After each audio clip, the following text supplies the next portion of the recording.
saya mau sampaikan mengenai CV ATS. Nah, ATS itu apa? Nanti saya jelaskan ya. Saya tanya-tanya juga ke teman-teman. Tapi sebelum itu kita mau disclaimer dulu ya. Ini selalu disclaimer yang saya sampaikan di setiap kali saya ngisi kelas ya. Kalau pemerintah punya 3M, saya nggak mau kalah ya kan. Kalau si Bang Sandi punya OC. Nah, 3, saya punya 3P. P. 3P-nya apa? 3P-nya adalah pengetahuan, pengamatan, pengalaman. Ini adalah basic yang saya pakai di setiap kelas ya untuk berbagi dengan teman-teman, dengan peserta, dengan adik-adik sekalian. Jadi persentase paling sedikitnya ada di pengetahuan karena orangnya saya Prof. Eli jangan dimarahin ya, agak susah disuruh baca buku. orangnya audiovisual Prof. Soalnya Prof. Baratna, jadi audiovisual, senangnya nonton video, senangnya dengerin webinar kayak gini. Belajarnya itu langsung dari orang ngobrol. Nah itu saya banyak dapat ilmu tuh dari situ justru. Kalau baca bukunya agak kurang kayak gitu ya. Pengetahuan dan pengamatan ini juga lumayan banyak mendominasi karena selama 3 tahun terakhir aktif berkarir di bidang konsultasi karir. 10 sebenarnya sebelum berbisnis langsung pun juga 10 tahun terakhir sudah jadi quote unquote tempat sampahnya teman-teman gitu ya, curhat perihal masalah-masalah hidupnya, masalah karirnya gitu ya. Salah satu alasan juga kenapa akhirnya saya bikin perusahaannya. Jadi pengamatan teman-teman itu banyak, pengamatan yang saya dapat dari sekeliling itu banyak jadi dasar gitu ya untuk materi hari ini. Kan katanya orang pintar itu belajar dari kesalahan sendiri ya, tapi kalau orang bijak belajar dari kesalahan orang lain. Nah, saya mau jadi orang bijak aja deh gitu, biar nggak harus nyemplung dulu ya untuk tahu di situ ada God istilahnya gitu ya. Itu mungkin salah satu, setelah saya pikir-pikir juga ternyata itu kutukan nama Mbak Ratna, Prof. Eli gitu ya. Oh ini ternyata alasan ibu bapak saya kasih nama Wicaksono. Oh biar disuruh jadi orang bijak gitu. Pinter mah nggak terlalu ya. Pinter saya tahu sendiri bahwa saya nggak pinter-pinter banget orangnya. Ya udah kalau nggak pinter mah jadi orang bijak aja lah gitu ya. Itu pengamatan. Lalu yang paling banyak mendominasi adalah pengalaman. Jadi hal-hal yang banyak nanti saya sharing dengan adik-adik adalah based on, didominasi kebanyakan adalah berdasarkan pengalaman ya. Nah tadi saya udah mention masalah CV ATS, saya sekarang mau diskusi dulu nih ya. Saya mau interaktif, mau interaksi dengan adik-adik semuanya, teman-teman semuanya dari Universitas Airlangga. Sebelum saya nanya masalah CV ATS, saya mau random sampling dulu. Random sampling, bosones, kayak skripsi oleh kan, skripsi ini apa lulus untung-untungan ya, soal random sampling ya. Oke, saya mau cek adik-adik semuanya. Yuk sekarang arahkan jari-jarinya di handphone atau di laptop masing-masing. Saya pengen tahu yang hadir di sini sekitar ada 150-an, 160-an orang di sini ya. Yang hadir di sini dari fakultas mana aja? Yuk langsung drop di kolom chat nama dan fakultasnya ya. Ya Kak, saya Ratna dari Fakultas Ekonomi Bisnis, Restu Fakultas Ekonomi Bisnis dan seterusnya. Langsung di kolom chat yuk, saya pengen tahu dari fakultas mana aja nih yang hadir di acara siang hari ini. Let's go. Sudah ada nih. Resia dari psikologi. Oke. Ada Via. Mbak Ratna mau bantuin baca mungkin? Boleh, Pak. Boleh. Ada Ardi dari FISIP, ada dari Bisnis. manajemen, ada Woi, dari manajemen. Halo. Fakultas Sains Teknologi, fakultas saya nih. Fakultas Vokasi, ada Fakultas Vokasi. FEB. Nah, mungkin banyak juga yang bertanya, Pak. Vokasi itu D3. Seberapa sih peluangnya Oke. untuk vokasi untuk mencari kerja? Itu biasanya paling banyak masuk di Instagram saya pertanyaannya. Oke. Vokasi bisa nggak sih? Apakah harus lanjut alih jenis? Dan gimana sih alih jenis? Perlu nggak sih atau ambil S1 lagi yang UT? Ya, banyak sekali Nah, soalnya yang tanya begitu. Nanti bisa dibahas nih oleh boleh. Cakti. Oke. Dari Oke, mana nanti lagi? Nanti bisa saya dilanjut ya oke. teman-teman ya. Saya take note ya Mbak, nanti kita bahas itu di akhir ya. Nanti kalau selesai materi saya bahas di akhir itu. Pertanyaan yang menarik banget dan memang jadi salah satu keresahan terbesar anak-anak yang teman-teman yang di D3 gitu ya sekarang ya. Oke. Arum dari FISIP, Syafira dari FEB, banyak banget ya FISIP. Jadi banyak FISIP, ilmu budaya, FEB juga lumayan banyak. Oke, terima kasih teman-teman yang sudah berpartisipasi ya. Terima kasih banyak. Enjoy yang sudah bergabung hari ini. Semoga bisa dapat manfaat maksimal ya. Dan salam kenal juga buat teman-teman sekalian. Pertanyaan kedua. Nah, belum selesai ya, masih jangan lupa jari-jarinya masih tempelkan di keyboard laptop atau di handphonenya, di keyboard handphonenya. Pertanyaan kedua, ada yang sudah pernah dengar CV ATS? Jangan bilang, oh sudah Kak, barusan. Nah ya itu guyonan zaman Sri Mulat ya, zamannya Timbul, Mami ya guys. Sudah lama itu ya. Ada nggak di sini yang benar-benar pernah tahu, pernah dengar? Mungkin Apa bisa sih pakai CV ATS? reaction yang kayak di Zoom-nya Kak Ratna ada tulisan yes atau no. Oh, oke.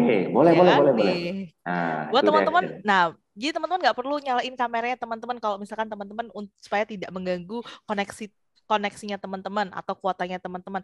Teman-teman bisa walaupun teman-teman off cam, teman-teman bisa kasih reaction seperti ini. Oke. Oke. Ya itu boleh ya.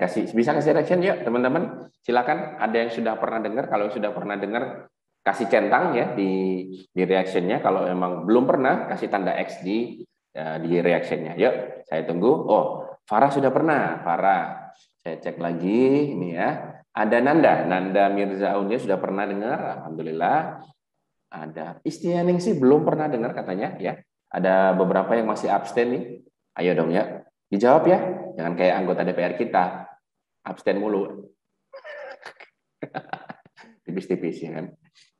Ada Stefani Imelga. Sudah pernah Stefani Imelga sudah pernah mendengar centang. Lalu ada Kamelia ya.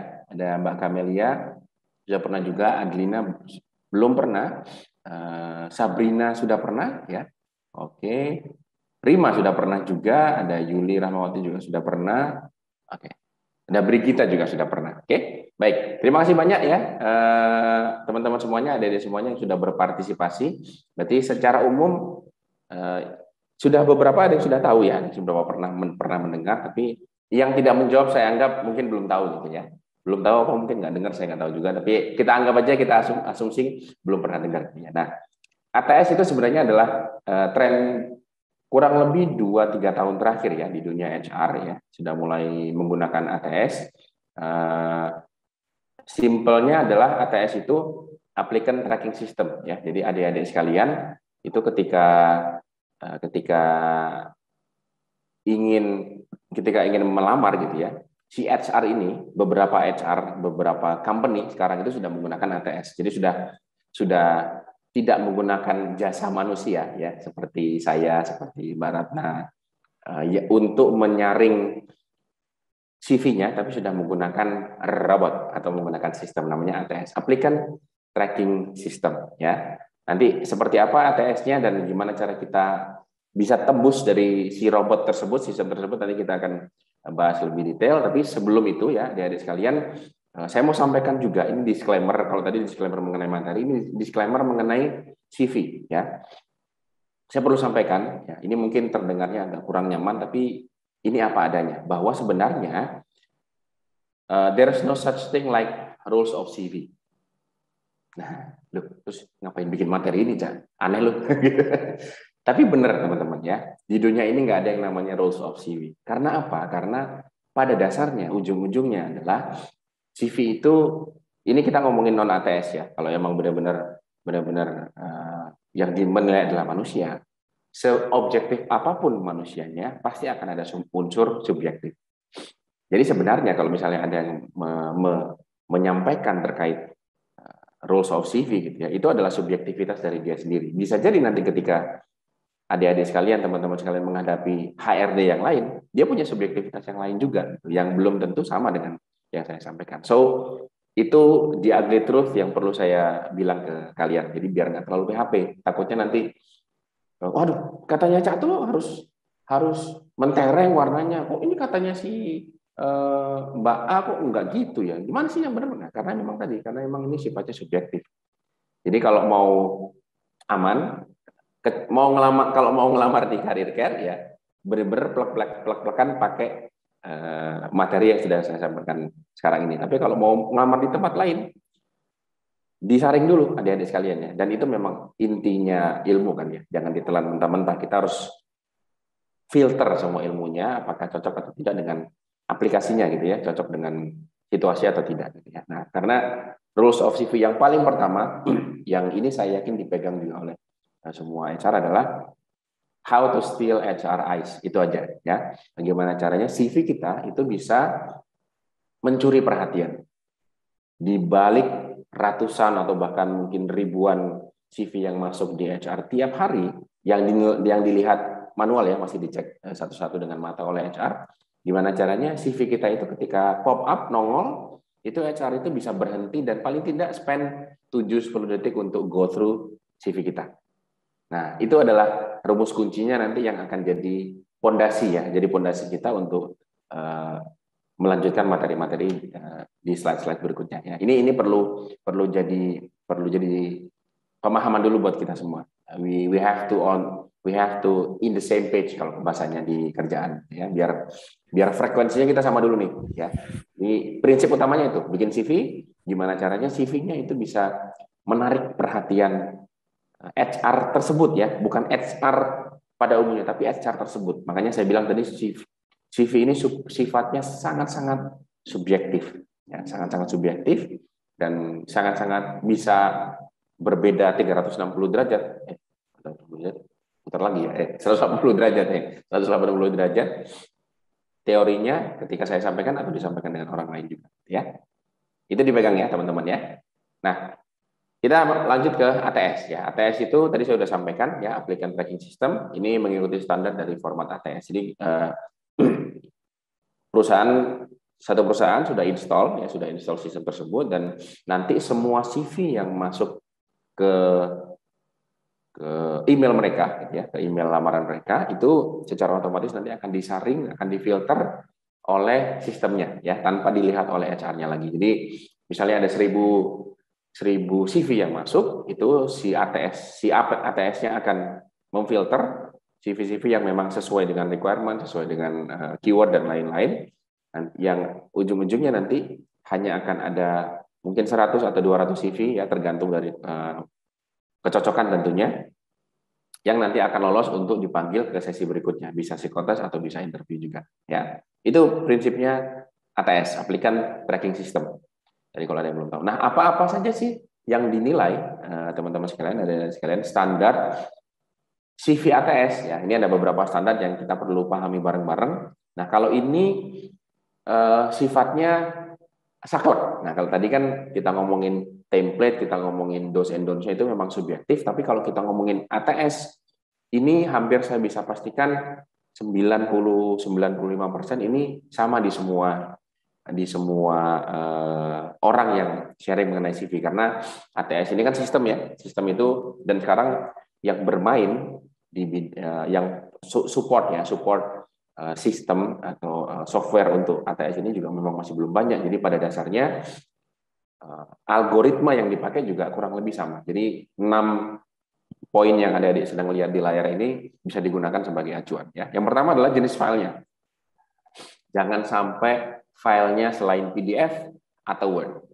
Di luar itu dipastikan 99% akan ditolak ya. Jadi jangan lagi ngirim CV RAR ya, formatnya atau zip. Masih ada yang begitu ya, ada yang masih pakai zip, ada yang formatnya PowerPoint ya. Mau ngirim proposal ente kan enggak dong, kan ngirimnya ya pakai Word dan pakai.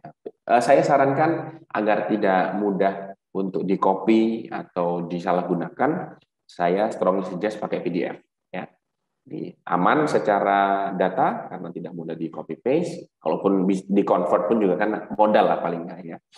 PDF itu yang paling cocok dan paling aman. Jadi saya sarankan jenis filenya harus PDF atau Word ya. Tapi kalau disuruh milih, saya lebih sarankan adik-adik untuk ke jenis filenya PDF. Di luar itu sudah pasti akan ditolak oleh ATS ya. Apalagi pakai Excel ya, bukan jangan pakai Excel. Emang mau ngitung-ngitung situ kan tindakan jangan.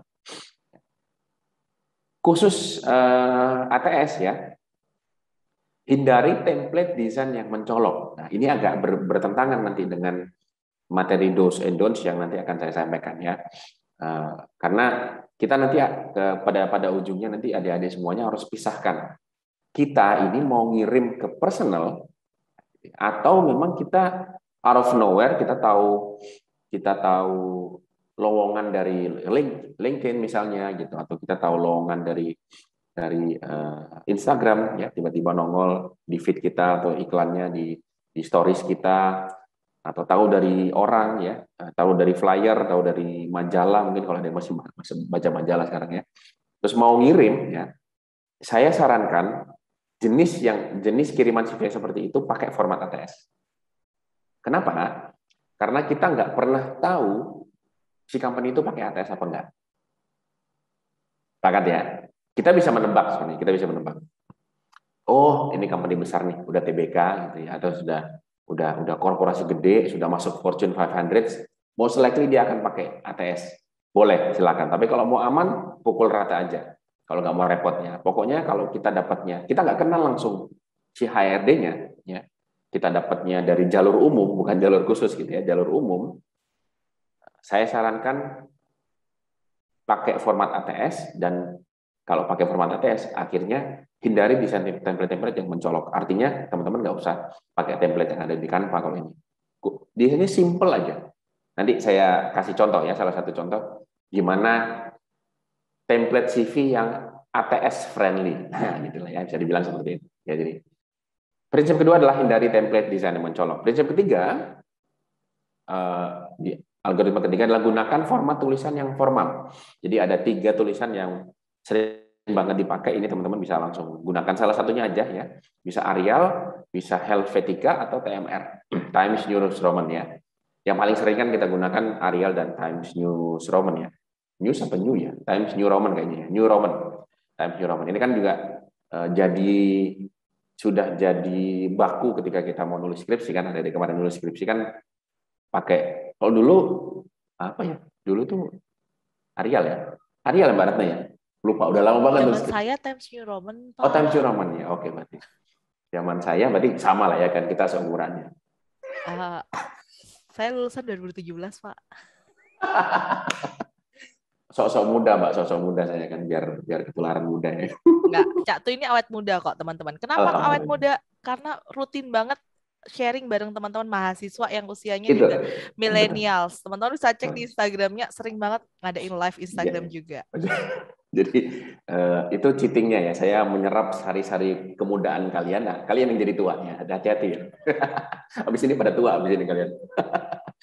Oke, jadi formatnya ada 3 jenis format tulisan atau font ya. Font itu bisa pakai Arial, pakai Helvetica, atau pakai TMR. Teman-teman ya, biar nggak ketinggalan, boleh screenshot layar ini, atau nanti ini materinya juga akan saya berikan kepada Mbak Ratna nanti dan tim DPK Undar. Kalau misalnya mungkin ada portal yang bisa diakses bareng-bareng, nanti silakan nanti bisa diskusi dengan tim DPK Undar. Itu yang ketiga. Yang keempat adalah size ukuran fontnya ya. Ukuran fontnya adalah ukuran 11 fontnya, spasinya 1. Oke. Jadi tulisannya Arial, Helvetica, TMR, fontnya ukuran 11, spasinya 1 ya. Yang keempat, yang kelima ya, sisipkan bullet point atau numbering. Ya, kalau misalnya teman-teman mau urutin ke bawah, itu jangan langsung di spasi aja tanpa ada bullet point atau ada nomor gitu ya. Itu akan mempengaruhi penilaian dari sistem ini. Jadi dia nggak akan rancu tuh. Ini jadi 1 tulisannya atau ini terpisah poinnya, dia susah nge-trackingnya si sistemnya gitu, algoritmanya. Makanya kalau emang itu misalnya kita mau menjelaskan job desk gitu ya, atau menjelaskan achievement. Kalau misalnya ada 2, ya udah. Setelah menjelaskan achievement pertama, enter, langsung dikasih nomor 2. Atau misalnya kalau mau dikasih bullet point juga nggak apa-apa, bullet point kedua gitu ya. Nah, yang terakhir, optimalkan penggunaan kata kunci. Nah, ini yang perlu saya tekankan di sini, ada ini sekalian, karena ini nanti nyambung ke slides yang kayaknya hampir slides terakhir deh ya, mengenai kenapa kok CV nggak boleh kita punya one CV for all. Ya, kadang-kadang kita suka gitu ya. Cak, bikin CV aja pusing, Cak tuh suruh mikir bikin CV ATS lah, bikin CV yang buat personal ke HRD lah, pusing banget lah. Karena poin nomor 6 ini, teman-teman, ya. Karena ketika kita bikin CV, in fact bikin CV ATS pun juga jangan satu versi. Kalau teman-teman punya beberapa skill, punya beberapa tujuan posisi yang ingin diincar, example misalnya sekarang lagi FEB jurusan manajemen konsentrasi marketing misal gitu ya. Marketing kan berarti luas ya. Saya mau ngincar digital marketing, saya mau ngincar copywriting, saya mau ngincar graphic design juga mungkin, mau ngincar marketing communication gitu ya. Ada macam-macam kan. Nah, berbeda posisi kan requires skill yang berbeda juga kan teman-teman. Dan itu tentu nanti akan tercermin di requirement-nya. Nah, ATS prinsipnya adalah mencocokkan gap antara, atau bukan mencocokkan gap ya, mencocokkan seberapa kecil ya, seberapa kecil gap antara requirement dengan skill atau experience yang ada di CV kalian. Saya ulangi ya. ATS ya, Applicant Tracking System itu kerjanya adalah dia mencocokkan antara requirement yang sudah diupload di sistem gitu ya. Saya mau cari copywriter misalnya. Copywriter requirement-nya adalah minimal 1 tahun atau misalnya fresh grade. Fresh grade boleh, lalu punya sertifikat A, mempunyai kemampuan menulis, ada portofolionya dan seterusnya, ada requirement gitu ya. Nah, tugasnya ATS adalah mencari hal tersebut di dalam CV kalian. Nangkap logikanya ya, saya ulangi. Tugasnya ATS adalah mencari requirement yang sudah ditulis, ya, yang sudah teman-teman lihat di lowongan kerja ya. Semua lowongan kerja kan pasti, saya hampir bisa pastikan semua kan pasti ada requirement-nya kan ya, job requirement-nya. Minimal tahun, IPK mungkin beberapa, ada yang jurusan gitu, ada yang kemampuan skill tertentu. Nah, itu mencocokkan antara itu dengan apa yang kita tulis di CV. Nah, artinya nggak mungkin dan nggak bisa kita pakai satu CV untuk semuanya, karena kan kecuali kalau memang kita ngelamar di satu jabatan tertentu saja, itu boleh. Tapi kalau teman-teman mau coba kayaknya skill yang kita punya ini bisa masuk ke beberapa posisi gitu ya, ke beberapa fungsi, ya mau nggak mau juga kita harus punya beberapa format CV ATS yang sesuai dengan fungsinya gitu. Loh, Cak tuh ngajarin saya bohong dong ya. Kan saya berarti harus adjust. Oh bukan, kan. Kalau bohong tuh gini. Sekarang jurusan marketing ya, mau ngelamar sebagai finance misalnya gitu ya. Yang ada tulisan di finance adalah harus certified finance officer misalnya. Terus, wah, kata Cak tuh harus ada tuh di CV. Kita nggak punya sertifikasinya, dimasukin ke situ. Nah, itu bohong namanya. Nah, yang saya ajarin ke teman-teman adalah gimana caranya meramu sedemikian rupa skill kita dicocokkan dengan requirement-nya. Jadi ini nanti nyambung juga ke do's and don'ts terkait relevansi informasi. Nggak semuanya guys, nggak semua informasi yang kita punya yang ada di diri kita itu harus orang-orang tahu. Too much information itu juga kadang-kadang juga bikin orang kesel juga, bikin orang annoying kan. Apa sih kan sering gitu kan, ada teman yang ngobrol, tahu nggak, gue habis beli mobil loh, aduh, habis beli mobilnya keren gitu. Dalam hati kan, oh iya ya, oh bodoh amat, ayo kan ngurus gitu kan. Kan dalam hati gitu kan ya. So, mohon maaf Provelia, Surabaya metu, udah lama nggak Surabayaan. Kan itu namanya too much information. Orang nggak perlu tahu hal yang tersebut. Jadi yang diinformasikan itu relevan aja. Makanya kita harus memilah dan memilih informasi apa yang kita mau masukkan ke CV sesuai dengan requirement dari pekerjaan tersebut. Ya, oke. Jadi ada 6 jenis file, template ya, hindari yang mencolok, lalu ada formatnya disesuaikan, ada ukuran fontnya, ada bullet point and numbering, dan yang terakhir adalah optimalkan penggunaan kata kunci. Dan ini adalah contohnya. Nah, yuk semua mata ke layar ya, karena ini saya nggak bisa jelasin karena mau nggak mau harus lihat. Ini adalah contoh CV yang ATS friendly. Simpel kan? Sederhana sekali kan? Tapi urut dan kita gampang melihatnya. Orang yang nggak terlalu seneng desain pun, bukan nggak terlalu seneng desain ya.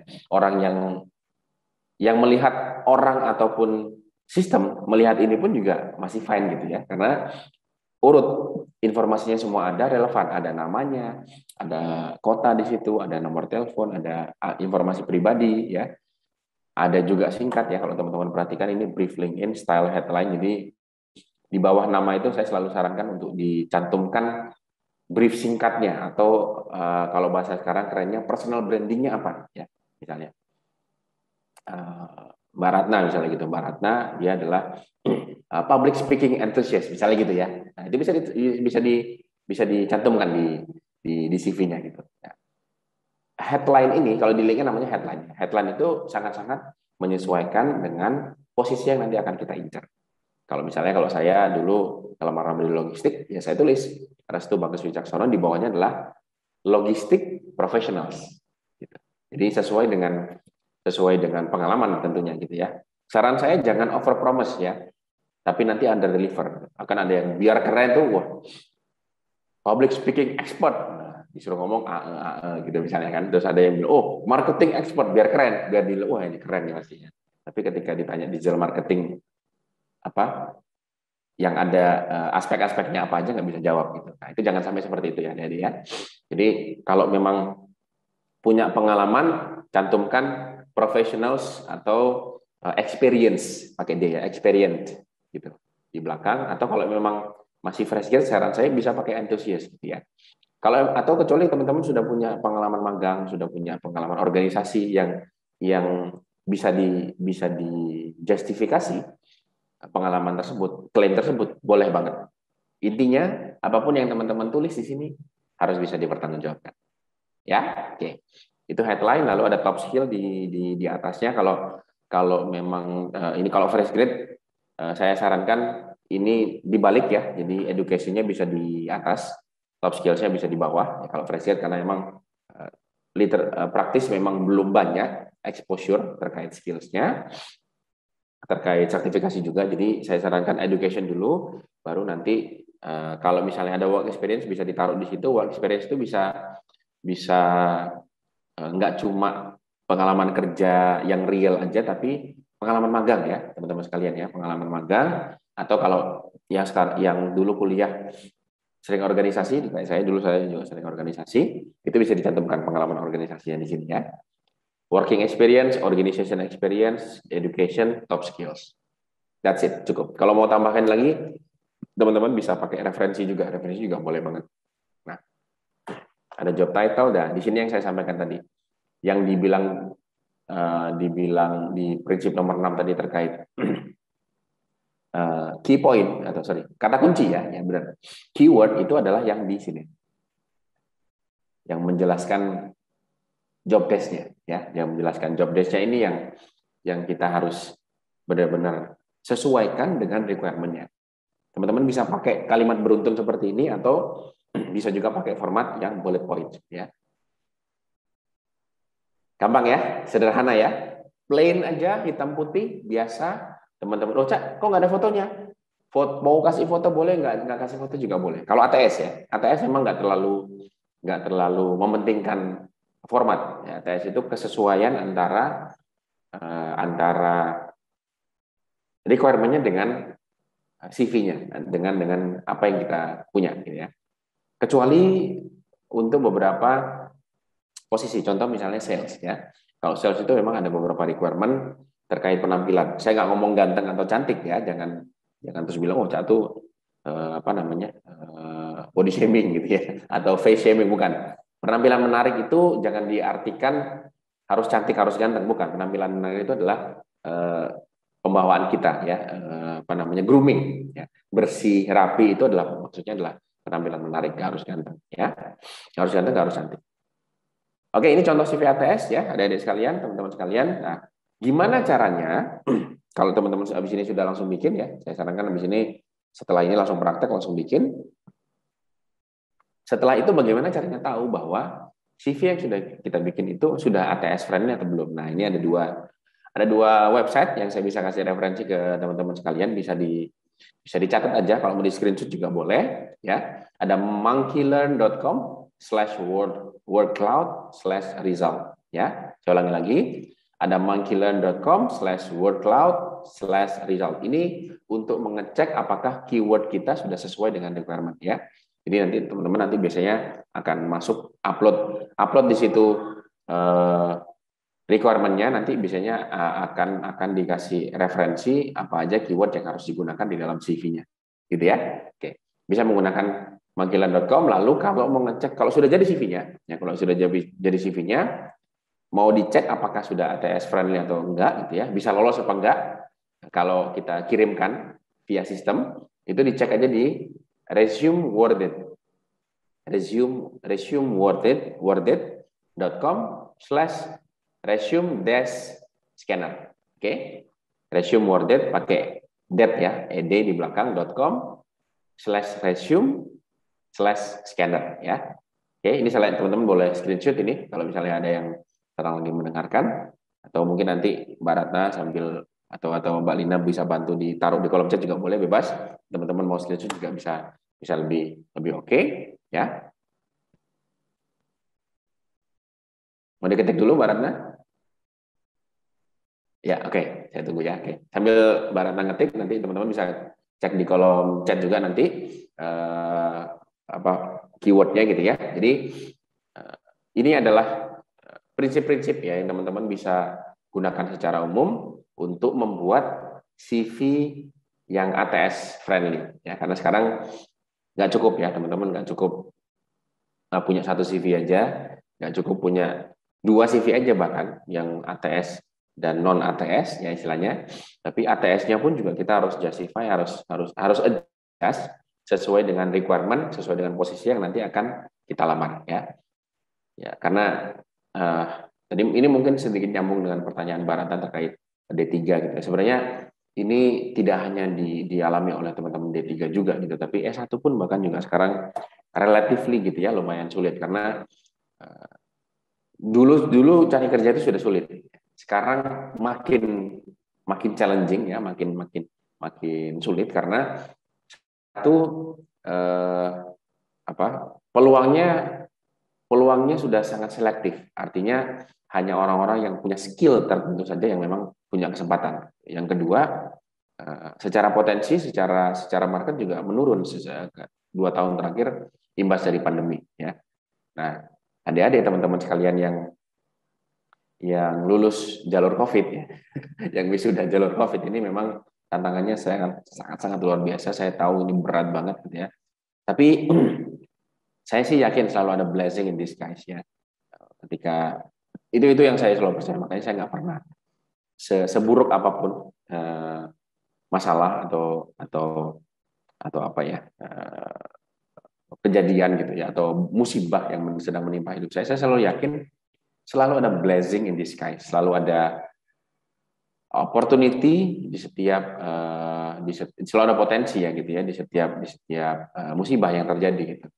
Selalu ada berkah di setiap musibah ya. Jadi secara fokus ke masalahnya ya, lebih baik teman-teman sekalian, adik-adik sekalian fokus ke solusinya gitu ya. Gimana caranya agar kita ini di tengah persaingan dunia kerja yang makin ketat, makin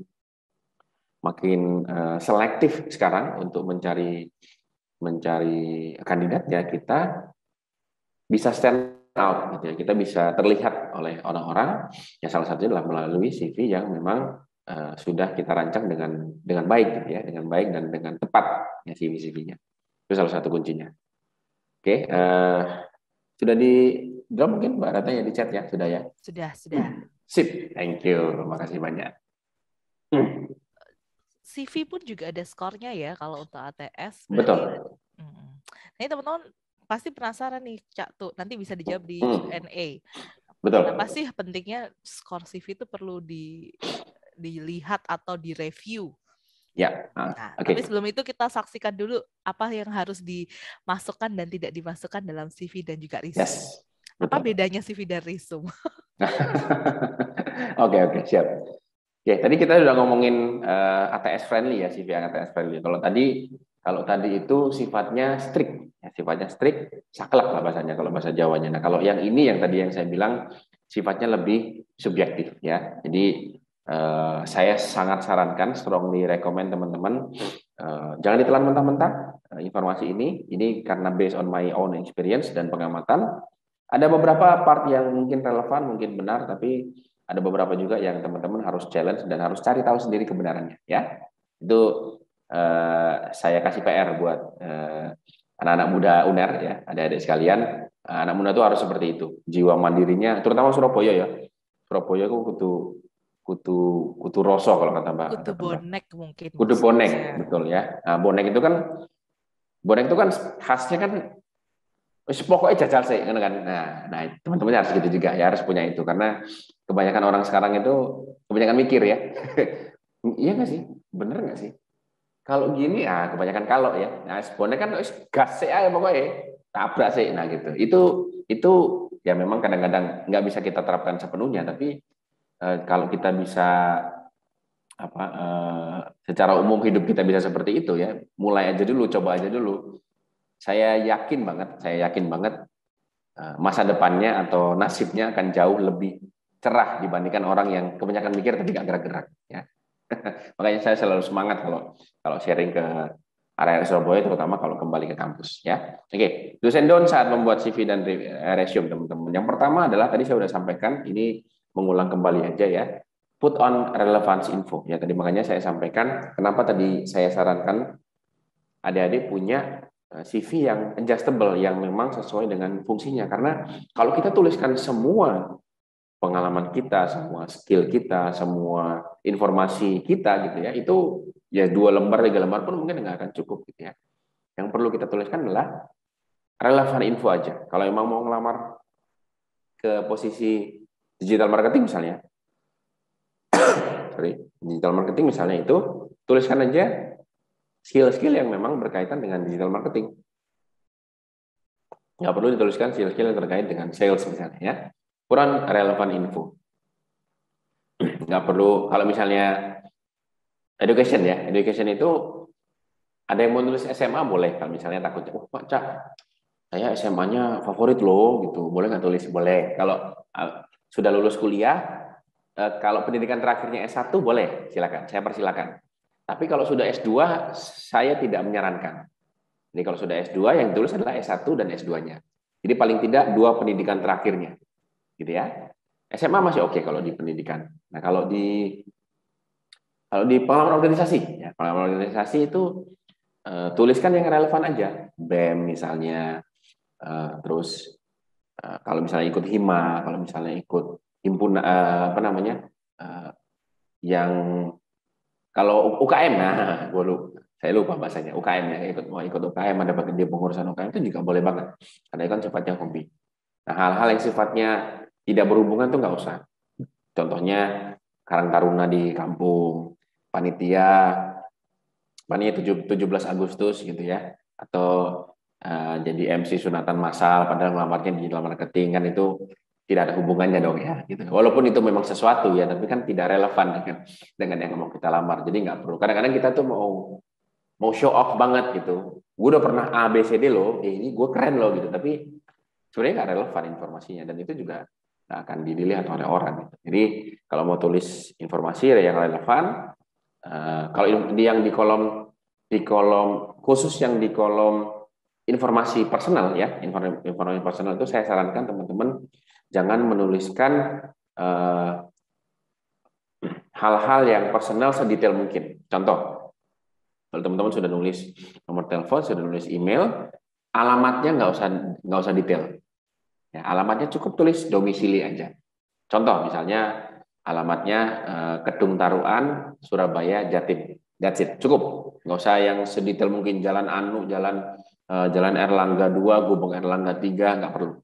Karena kita nggak tahu CV kita akan dikirim kemana, akan di-share forward ulang kemana, dan akan disalahgunakan kemana gitu ya. Jadi nggak terlalu penting alamat itu dituliskan detail. Yang penting domisilinya harus ada, karena si recruiter, usernya perlu tahu orang ini nanti kalau kerja jauh nggak dari tempat kerja, karena itu akan mempengaruhi penilaian juga gitu. Kalau terlalu jauh itu biasanya akan mempengaruhi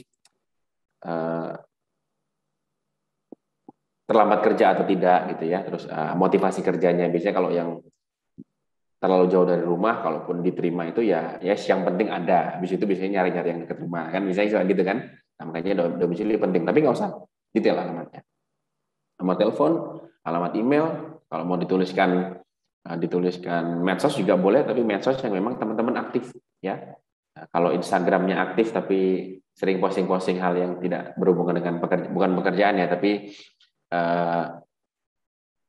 terlalu banyak sumpah serapah gitu ya, atau misalnya nyampah-nyampah doang, itu saran saya sih nggak usah ditulis ya, karena nanti ketika ditulis malah pas dicek malah ada komen-komen, ada postingan-postingan di feed atau di stories yang justru nanti akan menurunkan kredibilitas kita, itu juga bisa jadi bumerang ya. Saran saya ya, adik-adik sekalian mulai aktif berLinkedIn sekarang ya. Nah, ada di sini saya nanya deh, saya ke kolom chat lagi. Saya mau nanya-nanya dulu deh. Di sini ada yang sudah aktif LinkedIn nggak nih? Nah, yuk. Kasih reaksinya dong. Kasih Boleh reaksinya pada dong. centang hijau. Nah, karena LinkedIn itu penting ya Kak Cak tuh ya untuk zaman sekarang ini, karena semua perusahaan malah kebanyakan lowongan-lowongan dari perusahaan besar malah postingnya di LinkedIn. Di LinkedIn, betul. Betul sekali. In fact, saya dapat dua pekerjaan terakhir itu juga dari LinkedIn, Mbak Yu. Jadi kalau kita nggak punya LinkedIn juga sayang banget nih sekarang. Di PKKA juga ada LinkedIn-nya, di LinkedIn-nya di PKKA sesuai ya. Boleh. Teman-teman mau berkoneksi dengan kita berdua juga bisa ya Kak Cak tuh ya, connect dengan LinkedIn-nya kita. Nanti langsung ketik aja di LinkedIn kalau memang teman-teman mau terkoneksi di LinkedIn, ada di @caktu_wicaksono kalau LinkedIn-nya ya, kalau di IG-nya @caktupedia. Kalau teman-teman pengen kontak juga, terkonek juga dengan Karir Indonesia juga bisa ya, langsung aja ketik di LinkedIn @Karir Indonesia. Kalau di IG juga sama @Karir Indonesia ya. Di PKKA juga ya @dpkka_uner ya, kalau di LinkedIn dan di Instagram juga ya. Teman-teman terkoneksi. Nanti kita bisa banyak ngobrol-ngobrol nanti di sana, dapat banyak informasi-informasi seputar lowongan kerja dan seputar karir juga nanti di PKK Uner dan di Karir Indonesia ya. Saya sudah ini banyak juga nih yang sudah punya LinkedIn buat teman-teman. Banyak ya. Oke, saya cek nih. Ada Farah Reginda, ada Novian Anggi juga sudah punya. Ada yang belum punya nih, ada Muhammad Haidar belum punya ternyata. Terus ada Mbak Imaro belum punya ternyata. Mbak Istianingsi juga belum punya. Yang saya cari yang punya juga. Ini ada Mbak Karisma Kota Ayun sudah punya. Rima Fridayanti sudah punya juga. Ya. Yang belum ngisi mungkin saya asumsikan belum punya ya. Ada Mbak Tika belum punya ternyata di sini. Ya. Dika Nur Indrayani ya. Ada Mbak Iva ternyata sudah punya ya. Baik, terima kasih teman-teman sudah berpartisipasi ya. Yang belum punya saya sarankan sesegera mungkin kalau bisa hari ini bikin akun LinkedIn nanti, karena kalau nggak segera bikin, nggak segera mulai untuk dioprek-oprek ya. Kalau sudah bikin enak, nanti kalau sudah bikin kita bisa atur waktu lagi, mungkin kalau ada kesempatan berbagi nanti saya share khusus gimana caranya bikin LinkedIn profile kita lebih menarik dan lebih atraktif agar nanti bisa punya daya tarik dari HR. Karena zaman sekarang HR itu sudah selain melihat CV, mereka juga melihat track record kita di LinkedIn. LinkedIn itu sudah kayak CV berjalan, CV hidup yang tiap hari kita nggak perlu kirim tapi orang bisa cek gitu ya. Nah, itu saya juga sering kalau misalnya ditanyain, tuh boleh share profilnya nggak? Yang saya share IG dan LinkedIn karena karena sudah proper gitu ya, saya sudah desain sedemikian rupa ya, tinggal saya share aja, yuk silakan bisa lihat sendiri di sana. Gitu. Gampang, mudah ya, teman-teman. Dan ini juga bisa sebagai portofolio berjalan. Jadi mungkin teman-teman kalau di Instagram ngepostnya tentang kegiatan, foto kegiatannya teman-teman bisa post di LinkedIn adalah apa sih foto-foto portofolio apa yang sudah kalian kerjakan, kegiatan apa, dan bagaimana sertifikatnya teman-teman. Mungkin banyak sekali anak-anak yang kemarin lolos magang Merdeka, terus atau magangnya FHCI juga ngepost di LinkedIn dan juga tag ke kita. Makanya saya coba baca, akhirnya banyak juga ternyata yang sudah pakai LinkedIn, teman-teman. Udah banyak banget yang aware, dan saya sarankan teman-teman di sini yang masih belum ya segera buka LinkedIn. Nanti kalau ada waktu nanti kita bantu review juga, termasuk nanti Maratna juga ya. Oke, itu dose yang pertama ya, dose and don'ts yang pertama. Yang kedua, saya percepat aja teman-teman. Nah, sudah waktunya ke yang lain. Write down your achievement, jangan list down your job desk, don'ts-nya ya. Karena tadi kalau teman-teman lihat di contoh CV yang ATS ya, situ kan di bawah work experience atau organization experience kan ada job desk ya. Tadi saya sempat mention juga, sesungguhnya job desk itu hanya saya sarankan dituliskan 1 atau 2 poin saja. Itu pun juga sifatnya rangkuman, jangan nggak usah semuanya. Yang perlu teman-teman lebih banyak tuliskan itu adalah justru achievement. Loh, Cak, achievement kan berarti award, Cak. Saya nggak pernah pas di BEM, pas di UKM nggak pernah menang award apa-apa ya gitu. Nah ini pemahaman yang menurut saya kurang tepat terkait achievement. Achievement itu bukan dikotomi award, nggak serta merta ketika teman-teman nggak menang award sesuatu gitu ya, nggak dapat penghargaan, terus teman-teman nggak punya achievement. Achievement itu as simple as kalian melakukan lebih baik daripada sebelumnya, daripada PIC sebelumnya. Contoh misalnya ketika di UKM ada program yang dari tahun-tahun sebelumnya itu nggak pernah terlaksana. Plan, rencana kerja mulu ya, rencana kerja 2000 dari tahun 2000 itu ada mulu tapi nggak pernah tereksekut. Di tahunnya kalian berhasil dieksekut. Apapun hasilnya tapi berhasil dieksekut. Itu achievement loh guys. Sebelumnya tidak ada menjadi ada. Ya, jadi achievement itu ada 2 kriteria. Yang sebelumnya ada menjadi yang sebelumnya tidak ada menjadi ada. Ya, itu adalah achievement. Atau yang sebelumnya sudah ada, ketika kalian datang menjadi lebih baik. Gitu ya. Nah, misalnya webinar gitu ya, webinar seperti ini. Sebelum adanya Mbak Ratna, Mbak Lina dan tim Prof Eli ini kayak gini tuh nggak ada gitu. Tapi setelah ada tim baru, ada Prof Eli, ada Mbak Lina, ada Mbak Ratna, sekarang jadi rutin gitu dan secara kuantitinya masif, hampir tiap hari ada webinar misalnya. Nah, itu adalah achievement. Tidak dihargai pakai plakat mungkin dari rektorat gitu ya, tapi secara aktivitasnya itu bisa teman-teman claim as an achievement buat saya pribadi ya. Jadi jangan merendahkan quote unquote achievement itu hanya berupa plakat atau award aja, tapi as simple as hal yang ada, yang tidak ada menjadi ada, teman-teman lakukan, atau tadi memperbaiki yang sebelumnya yang kurang baik tapi menjadi lebih baik. Itu adalah achievement. Dan itu saya sarankan itu yang harus lebih banyak ditulis di kolom job desk-nya gitu ya. Jadi job desk-nya hanya mungkin 1 atau 2 poin aja. Kalau bisa 1 poin aja. Nah, yang lebih banyak itu adalah achievement di bawahnya. Berapa poin, Cak, maksimal? Nggak ada maksimal sebenarnya, tapi kalau saya sarankan 3 atau 4 aja. Karena nanti kalau terlalu banyak, nanti akan memakan tempat juga kan. Akan makan tempat, takutnya nanti jadi makin panjang CV-nya. Yang harusnya cuma bisa 2-3 lembar atau bisa jadi 4 lembar kan, itu juga. Orang malas juga bacanya gitu ya. Itu yang kedua. Yang ketiga, jadi yang kedua adalah ask for reference ya. Itu yang ketiga. Jadi teman-teman setelah tadi put on job desk-nya, achievementnya, jangan lupa juga minta referensi. Referensi itu bisa dari siapa aja. Saya sarankan dari orang-orang yang teman-teman look up to, ya, memang punya posisi atau memang jadi mentornya teman-teman dalam berkarir. Itu teman-teman bisa minta nama, jabatan, dan nomor teleponnya atau emailnya, ya, dimasukin ke CV-nya. Dan ini tadi yang saya sampaikan yang terakhir ya. Jadi jangan sampai teman-teman punya satu CV untuk semuanya. One CV for all itu adalah it's a big no, ya. It's a big no. Jadi teman-teman sebisa mungkin CV yang teman-teman bikin, yang teman-teman kirimkan buat HR ya untuk ngelamar di pekerjaan itu adalah CV yang memang sudah di-adjust, sudah dimodifikasi sedemikian rupa agar CV-nya sesuai dengan posisi atau lamaran yang sedang kita tuju, gitu ya. Karena nanti itu akan sangat mempengaruhi hasil dari kiriman CV-nya, apakah teman-teman dipanggil untuk interview atau tidak, ya. Itu aja dari saya. Terima kasih banyak teman-teman. Catat signing out ya. Stay classy, stay healthy, and always remember to stay happy.